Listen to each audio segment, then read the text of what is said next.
ओम नमः शिवाय। हर हर महादेव। स्वागत है आपका हमारी चैनल पर। आज के इस वीडियो में आप ये जानेंगे कि फाल्गुन मास के कृष्ण पक्ष का प्रदोष का व्रत किस दिन रखा जाएगा, त्रयोदशी तिथि कब आरंभ होगी, कब समाप्त होगी, प्रदोष काल पूजा का शुभ मुहूर्त क्या रहेगा और प्रदोष के दिन राहु काल का समय क्या होगा। इस सब के बारे में आप आज के इस वीडियो में जानेंगे। तो ऐसी ही और जानकारियाँ प्राप्त करने के लिए और हमसे जुड़े रहने के लिए कृपया हमारे चैनल को सब्सक्राइब अवश्य करें। आज का वीडियो अच्छा लगे तो लाइक करें और कमेंट में हर हर महादेव लिखना ना भूलें।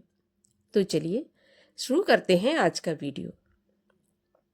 प्रदोष का व्रत भगवान शिव को प्रसन्न करने का सबसे आसान, सुगम और सबसे उत्तम व्रत है। कहा जाता है कि जो भी भक्तगण प्रदोष के व्रत का पालन करते हैं, प्रदोष काल में भगवान शिव की पूजा करते हैं, उनकी सारी मनोकामनाएं पूर्ण होती हैं। प्रदोष का व्रत अलग अलग दिन में अलग अलग फल प्रदान करने वाला होता है। जैसे रविवार का प्रदोष रवि प्रदोष कहलाता है, जो कि आयु और आरोग्यता के लिए बहुत महत्वपूर्ण होता है।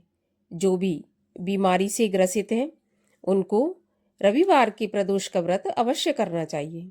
सोमवार को जो प्रदोष होता है उसको सोम प्रदोष कहा जाता है, जिसमें सिद्धि की कामना के लिए यह व्रत किया जाता है। मंगलवार का जो प्रदोष होता है वो रोगों से मुक्त कराने वाला एवं स्वास्थ्य लाभ के लिए अति उत्तम व्रत है, जिसको कि हम भौम प्रदोष या फिर मंगल प्रदोष के नाम से जानते हैं। बुधवार को पड़ने वाले प्रदोष व्रत को बुध प्रदोष कहते हैं, जो कि सर्व कामना सिद्धि के लिए किया जाता है। इसी प्रकार बृहस्पतिवार को जो प्रदोष होता है उसको बृहस्पति प्रदोष कहा जाता है या गुरु प्रदोष कहा जाता है। शत्रु विनाश के लिए यह व्रत अति उत्तम है। अगर आपके जीवन में गुप्त या फिर प्रत्यक्ष शत्रु हैं तो आपको बृहस्पतिवार के प्रदोष व्रत का पालन अवश्य करना चाहिए। शुक्रवार के प्रदोष को शुक्र प्रदोष कहा जाता है, जो कि सौभाग्यशाली जो स्त्रियां होती हैं उनको अवश्य ये व्रत करना चाहिए। इससे सौभाग्य अटल रहता है और घर में सुख समृद्धि प्राप्त होती है। इसी प्रकार शनिवार का प्रदोष शनि प्रदोष कहलाता है। पद प्रतिष्ठा की कामना के लिए शनि प्रदोष अति उत्तम व्रत है। तो शनिवार के दिन जो प्रदोष होता है उसको अवश्य करना चाहिए। अगर आप नौकरी पद प्रतिष्ठा चाहते हैं तो शनि प्रदोष बहुत उत्तम व्रत है। इस प्रकार प्रदोष के व्रत का पालन करना चाहिए। प्रदोष के व्रत में भगवान शिव का, माता पार्वती का और शिव परिवार का पूजन पूरे विधि विधान से प्रदोष काल में किया जाता है। भगवान शिव को प्रिय चीजें जैसे कि बेलपत्र, धतूरा, भांग, जनेऊ, चंदन, अक्षत, इस सब से भगवान शिव का पूजन करना चाहिए। खीर का प्रसाद लगाना चाहिए। भगवान शिव को सफेद रंग की चीजें पसंद होती हैं, तो खीर का प्रसाद अवश्य लगाना चाहिए। जो भी भक्तगण प्रदोष का व्रत रखते हैं उन्हें सुबह ब्रह्म मुहूर्त में उठने के बाद, स्नान आदि से निवृत्त होने के बाद भगवान शिव का घर पर ही या फिर शिवालय में जाकर जलाभिषेक करें। सारा दिन मन में ओम नमः शिवाय इस मंत्र का जाप करते हुए व्रत रखें। शाम को एक बार फिर प्रदोष काल में स्नान आदि करें, सफेद वस्त्र धारण करें। इसके बाद भगवान शिव का, माता पार्वती का पूजन करें। माँ पार्वती को सिंदूर, रोली, चुनरी चढ़ाएं और भगवान शिव को प्रिय चीजें जैसा कि मैंने बताया भांग, धतूरा, ये सब आप अपनी सामर्थ्य के अनुसार शिव पर चढ़ाएं और प्रदोष की कथा सुनें। इसके बाद भगवान शिव की आरती करें। अगर आप चाहें तो शिव चालीसा का पाठ, शिव तांडव स्तोत्र ये भी कर सकते हैं। इसके अलावा जो भी शिव मंत्र आपको आता हो उसका पाठ भी आप कर सकते हैं।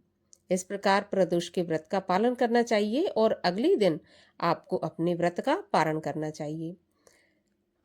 तो चलिए अब हम ये जान लेते हैं कि फाल्गुन मास के कृष्ण पक्ष का प्रदोष का व्रत किस दिन रखा जाएगा, त्रयोदशी तिथि कब आरंभ होगी, कब समाप्त होगी। साथ ही ये भी जानेंगे कि राहु काल का समय क्या होगा। तो त्रयोदशी तिथि प्रारंभ हो जाएगी 25 फरवरी 2025 मंगलवार के दिन दोपहर 12:49 पर और त्रयोदशी तिथि समाप्त होगी 26 फरवरी 2025 दिन बुधवार सुबह 11:10 पर।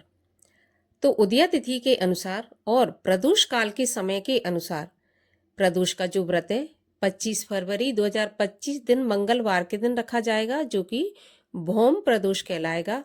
रोगों से मुक्ति के लिए और अच्छे स्वास्थ्य की कामना के लिए आपको भौम प्रदोष का व्रत जरूर करना चाहिए। 25 फरवरी को प्रदोष काल का पूजा का समय होगा शाम को 4:57 से 6:57 तक। 25 फरवरी के दिन राहु काल का समय होगा दोपहर 3:04 से शाम को 4:31 तक। आपको राहु काल के समय में कोई भी पूजा पाठ या शुभ काम नहीं करना चाहिए। राहु काल का समय अशुभ समय माना जाता है। इस काल में किया गया पूजा पाठ कभी भी हमें शुभ फल प्रदान नहीं करता है और इसका फल देवताओं को नहीं जाता है। तो राहु काल के समय को छोड़कर आप शाम को पूजा अपनी प्रदोष काल में कर सकते हैं। इस प्रकार आप प्रदोष के व्रत का पालन करें। उम्मीद करती हूँ कि जानकारी आपको अच्छी लगी होगी। अच्छी लगी हो तो वीडियो को लाइक करें, शेयर करें, चैनल को सब्सक्राइब करें।